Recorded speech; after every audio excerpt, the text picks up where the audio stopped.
Alright, so for this problem, we're supposed to decompose our acceleration vector into tangential and normal components at the point t equals -1, for r of t equals 1 over 3 t to the third, comma 1 minus 3t.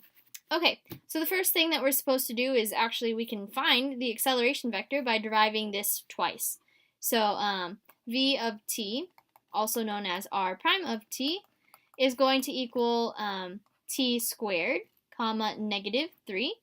Okay, and then if we derive this again, we get a of t is equal to r double prime of t, and that's going to be a 2t and a 0. Okay, so if we plug in a -1 into both of these, because we'll need both of them eventually, so v at -1, that's going to be -1 squared, -3, so that's just going to be a +1 and a -3. Okay, and then if we do the same thing for the acceleration vector, plug in a -1, we get 2 times -1 and a 0, so we get -2 and a 0. Okay, so now that we have those two, let's start breaking it down some more. So this is what's going to be on the left side. Sorry. So what we want is an a of t is equal to a sub t hat times t hat plus a sub n hat times n hat. Okay, so let's work on the unit tangent vector first.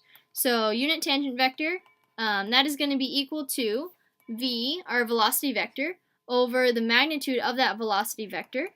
Okay, and specifically, what it's going to be is, let's see, so we have v, so that's going to be t squared, -3. I'm getting that from the top up here. Okay, and then over the magnitude of that, so that's going to be t squared to the second, so that'd be t to the fourth, plus -3 to the second is a 9, so that's the magnitude on the bottom there.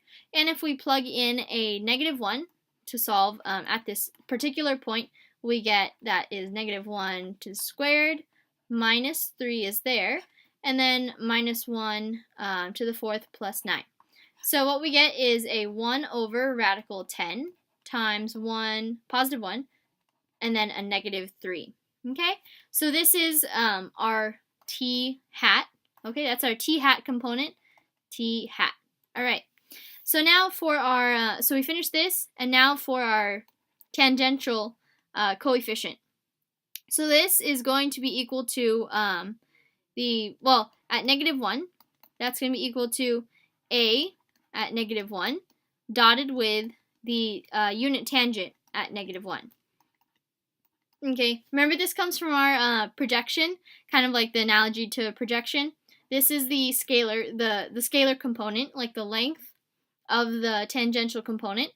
So we're just dotting two vectors together to get a scalar out. Okay, so this is going to be a of -1 is above, that's -2, 0, that's in the box over here, right? And then we're dotting that with what we just found. So that would be a, hold on here, we have a 1 over radical 10, and then 1 -3.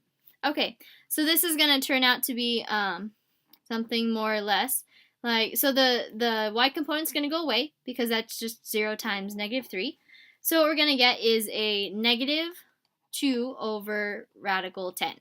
Okay, so this is our tangential coefficient. Okay, so make sure we, as we're going through, we just collect all of these parts or make a little note by them as to what they are, and we'll go on and continue here. Okay, so now we'll work on the normal part. So then we have this is equal to a minus, our acceleration vector, minus everything that we just found, okay? Multiplied times each other. So this is going to be -2, 0, and then minus, and a sub t hat was a -2 over radical 10. Okay, that's what we just solved for.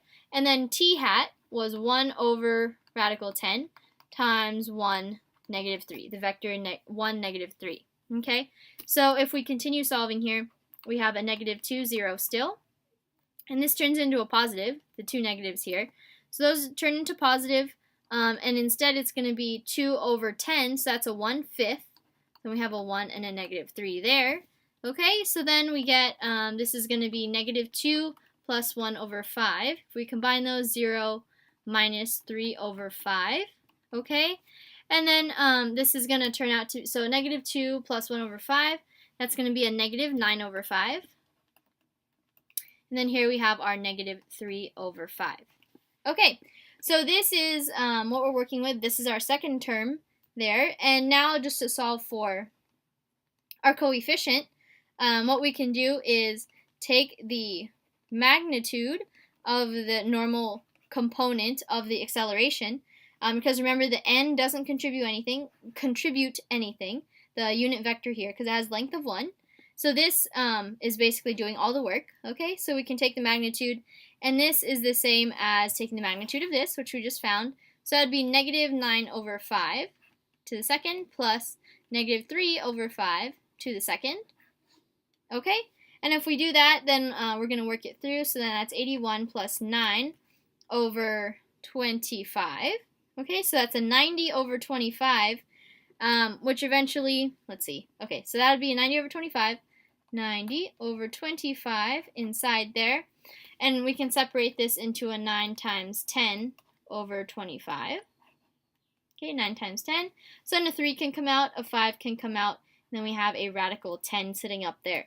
Okay, and then this, let's just simplify that here. Since the 10's on the top, let's get it to the bottom, which normally we don't do, but in this case I'm going to, so it doesn't look as messy.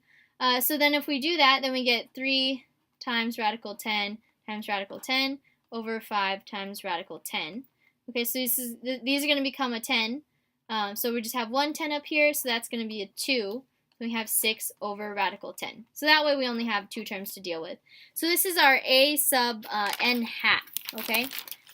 All right, so I'll write it here, a sub n hat. Okay, and we know that this, what I circled here, this is our a sub n hat times our n hat. So to get it by itself, to get n hat by itself, we just have to take a sub n hat, and divide it by whatever we found for a sub n hat alone. So this is going to be negative 9 over 5, comma, negative 3 over 5, over 6 over radical 10. Okay, so this is going to end up being something somewhat difficult, or not difficult, but anyways, it's a little bit tedious. So we're going to have our negative 9 over 5 here, negative 3 over 5, and then we're going to have a 10 up here, a 6 down there, and come to think of it, I probably shouldn't have done the rationalizing the numerator, but anyways, nonetheless, we're going to continue here. So what we get is, let's say if we multiply, okay, we're going to multiply again by radical 10 top and bottom. So this is going to be just a 10 on the top, and then that's going to be if you divide by 2, this is a 3, this is a 5. The 5's cancel out here, they factor out, and the 3's do so as well. So that's a 3, and this is a 3. Okay, so what we end up with is, okay, so n, the unit normal is going to be 1 over radical 10, and then inside we have a negative 3 and a negative 1. So negative 3 and a negative 1. Okay, so that's it for the normal. And now we have all 4 components that we need, all 5 components that we need. Okay, that was quite a doozy, but we made it. So our acceleration vector at, at negative 1 this is equal to our tangential coefficient, our unit tangent vector, plus our normal coefficient, plus our unit normal vector. So we have all 5 parts here. This is going to be a negative 2, 0, is equal to negative 2 over radical 10. This was this part here. Our unit tangent vector was 1 over radical 10 times 1 comma negative 3. Okay, and then we have our coefficient here, so that was 6 over radical 10. Okay, and then our unit normal vector was right here, so 1 over radical 10 times negative 3, negative 1. Okay, so that does it. Like I said, that was quite a doozy, kind of long and tedious, but now you know how to decompose an acceleration vector.